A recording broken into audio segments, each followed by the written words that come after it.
तो last part के and में हमने देखा था कि इमोर्टल डायनेस्टी के लोगों ने जिन और उसके दोस्तों को पकड़ लिया था क्योंकि वो उनसे मून पर्ल ढूंढवाना चाहते थे। अब आगे तो पार्ट 32 की शुरुआत में जस्टिन उन सबको पर्ल और उन सीक्रेट टेक्निक वाली जगह पर ले आता है, लेकिन वो जगह थोड़ी खाली खाली सी थी। इसलिए इमोर्टल डायनेस्टी का लीडर जस्टिन का गला पकड़ के बोलता है कि क्या तुम हमें सही जगह भी लेकर आए हो। तभी जिन बीच में आकर बोलता है कि आप मेरा हाथ खोल दो और मैं अपनी पावर की मदद से उस जगह को चेक कर लूंगा। तो वो लोग इसके लिए मान जाते हैं और उसके हाथ खोल देते हैं, जिसके बाद जिन अपनी टेक्निक की मदद से उस जगह को चेक करने लगता है और उसे पता चलता है कि उस जगह को 6 लोगों ने अपनी पावर की मदद से सील कर रखा है। ये जानकर जिन उस लीडर से बोलता है कि जस्टिन हमें सही जगह लाया है, यहाँ पे सच में वो टेक्निक्स और वो पर्ल है, साथ ही मैं आपके लिए इस सील को तोड़ सकता हूँ। तभी उस लीडर का एक सिपाही बोलता है कि जिन झूठ बोल रहा है क्योंकि इस सील को ह्यूमन हेवन लेवल से ताकतवर लोगों ने लगाया था, तो ये इसे कैसे तोड़ सकता है, जबकि ये तो खुद ही ह्यूमन हेवन लेवल पर है। जिसपे जिन बोलता है कि तुम्हें पता भी है कि इस होली लैंड का गेट किसने खोला है, जिसपे वो लीडर बोलता है कि क्या तुमने ऐसा किया था। तो जिन बोलता है कि मैंने अकेले तो नहीं खोला था, लेकिन मैंने उसे खोलने में साथ दिया था, इसलिए मैं जस्टिन की मदद से इसे खोल सकता हूँ। तो वो लोग मान जाते हैं। जिसके बाद जिन जस्टिन के साथ मिलकर एक स्टोन की मदद से फॉर्मेशन बना के उस सील को तोड़ने लगता है, पर इसमें उसे ज्यादा ताकत की जरूरत थी। तभी जिन को एक आइडिया आता है और वो उस लीडर से बोलता है कि इस सील को 6 लोगों ने लगाया था, इसलिए इसे खोला भी 6 लोगों के साथ ही जा सकता है। तो आप भी अपने सैनिकों के साथ मिलकर इसे खोलने में हमारी मदद कीजिए। ये सुन के वो लीडर मान जाता है और अपने सैनिकों के साथ जिन के फॉर्मेशन में पावर डालने लगता है, जिसके थोड़े समय बाद वो गेट खुल जाता है। तभी जिन अपने फॉर्मेशन से एक और फॉर्मेशन बनाता है और उसमें लीडर के साथ साथ उसके साथियों को कैद कर लेता है। जिसके बाद जिन जस्टिन और जॉन के साथ उस सील वाली जगह के अंदर चला जाता है, जिसे देखकर वो लीडर बोलता है कि मैं तुम्हें नहीं छोड़ूंगा। इधर जिन और बाकी सब तैरते हुए एक जगह पहुंचते हैं जहां सामने उनको एक शील्ड दिखती है। तो जिन उस शील्ड को अपने स्टोन की मदद से तोड़ देता है और जस्टिन और जॉन को आगे भेजकर वहीं रुक जाता है ताकि अगर वो लीडर यहाँ आए तो वो उसे रोक सके। तभी उस पानी के अंदर का एक मॉन्स्टर जिन पे अटैक करने लगता है,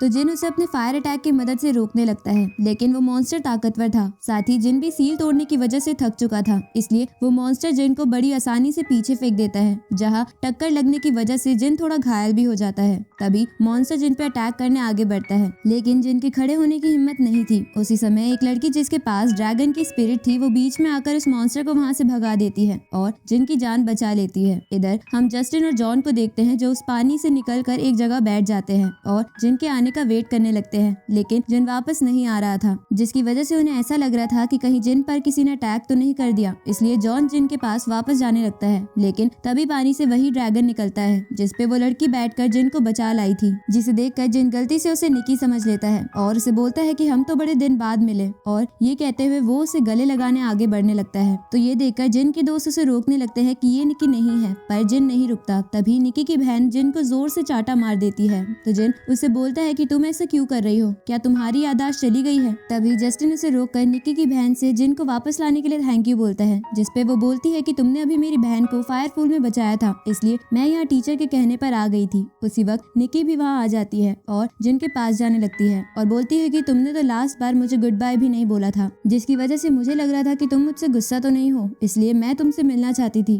और आज हम यहाँ पर मिल गए। ये सुन के जिन ज्यादा कुछ नहीं बोल पाता क्योंकि निकी की बहन वही खड़ी थी। तभी निकी की बहन उसे अपने पास बुला लेती है। इसके बाद जस्टिन जिन को बोलता है कि तुम्हारी ये प्ले बॉय वाली आदत की वजह से तुमने उसकी बहन को गुस्सा दिला दिया है। जिसपे जिन बोलता है कि मैं क्या करूँ, वो दोनों एक जैसी दिखती है, इसमें मेरी कोई गलती नहीं है। तो जस्टिन उसे बोलता है कि निकी की बहन की रैंक बहुत ज्यादा है, इसलिए तुम्हें अब कोई नहीं बचा सकता। इस तरफ निकी की बहन अपनी बहन को डांट कर बोल रही थी कि तुम्हें मेरे साथ ही चलना चाहिए था, तुम इतनी पीछे क्यों चल रही थी। इसके बाद निकी की बहन जस्टिन से बोलती है कि अगर तुम मून पर्ल और टेक्निक्स को ढूंढ रहे हो तो वो सामने वाले पहाड़ पर है। इस तरफ हम स्कॉट को देखते हैं जो स्किंग क्लास ज्योग्राफिकल मैप की मदद से एक जगह को ढूंढ रहा था, पर वो जगह वो नहीं थी जिसे वो ढूंढ रहा था। तभी स्कॉट का असिस्टेंट बोलता है कि आप बहुत देर से ऐसा कर रहे हैं, इसलिए आपको कुछ जड़ी बूटियां इकट्ठा करके थोड़ा आराम करना चाहिए। जिस पर स्कॉट बोलता है कि तुम जानते हो मैं ऐसा नहीं करता। तभी काइली टॉम और उसके सिपाहियों के साथ वहाँ आ जाती है, जहाँ टॉम स्कॉट से कहता है कि तुमने इस छोटी सी लड़की को अकेला क्यों छोड़ दिया, ये बहुत डेंजरस हो सकता था। जिसपे स्कॉट बोलता है कि मैं हर किसी को अपने साथ नहीं रखता और वैसे भी मेरे लिए 2 गार्ड्स काफी है। तो टॉम बोलता है कि यहाँ पर बहुत सी फैमिली के लोग आए हुए हैं और तुम्हारे ज्योग्राफिकल और मैजिक पावर भी इतनी नहीं बड़ी है, इसलिए तुम्हें इसे साथ रखना चाहिए था। ये सुन के स्कॉट की एक सिपाही टॉम पर अटैक करके बोलती है कि सावधान रहने की तो तुम्हें जरूरत है। जिसपे टॉम कहता है कि तुम्हारी ऐसा करने की हिम्मत कैसे हुई, और वो वापस उसी वेपन को उस सिपाही की तरफ फेंकता है जिसे स्कॉट के दोनों सिपाही बड़ी मुश्किल से रोक पा रहे थे। जिसे देखकर टॉम बोलता है कि अभी तो मैंने कुछ किया ही नहीं। जिसके बाद बाद वो अपने अटैक की पावर और बढ़ा देता है। तो स्कॉट अपने एक बर्ड बीस्ट की मदद से उस अटैक को खत्म कर देता है और अपने साथियों को बचाने के बाद टॉम पर अटैक करने के लिए आगे बढ़ता है, जिससे टॉम थोड़ा घबरा जाता है। तो स्कॉट अपने अटैक को रोक कर कहता है कि क्या तुम्हें अभी भी मेरे और बीस्ट की पावर देखनी है। इसके बाद स्कॉट अपने सिपाहियों के साथ वहाँ से जाने लगता है, जिसे देखकर काइली मन में कहती है कि भले ही स्कॉट अभी थोड़ा वीक है, लेकिन उसकी बर्ड बीस्ट की पावर बहुत ज्यादा ताकतवर है, जिसे टॉम भी नहीं रोक पाया। तभी टॉम के सिपाहियों से बोलता है कि हमें सबसे पहले इमोर्टल डायनेस्टी के पैलेस को ढूंढना चाहिए और हम उस पे अटैक तो बाद में भी कर लेंगे, जिससे टॉम गुस्सा होते हुए बोलता है कि मैं स्कॉट को नहीं छोड़ूंगा। इस तरफ जिन और बाकी सब उस पर्ल और टेक्निक वाली जगह पर जा रहे थे, जहाँ जाते वक्त जिन जस्टिन से बोलता है कि ये मून पर्ल है क्या, जिसपे जॉन बोलता है कि मून पर्ल इस माउंटेन का बहुत ही खास ट्रेजर है। तभी निकी की बहन बोलती है कि यहाँ पे बहुत खास रिकॉर्ड्स है। इसके बाद वो सब एक जगह पहुँचते हैं जहाँ उन्हें एक घर जैसी चीज दिखाई देती है, तो वो लोग उसके अंदर चले जाते हैं। उसी वक्त वहाँ का मौसम खराब हो जाता है और इसी के साथ ये पार्ट यही खत्म होता है।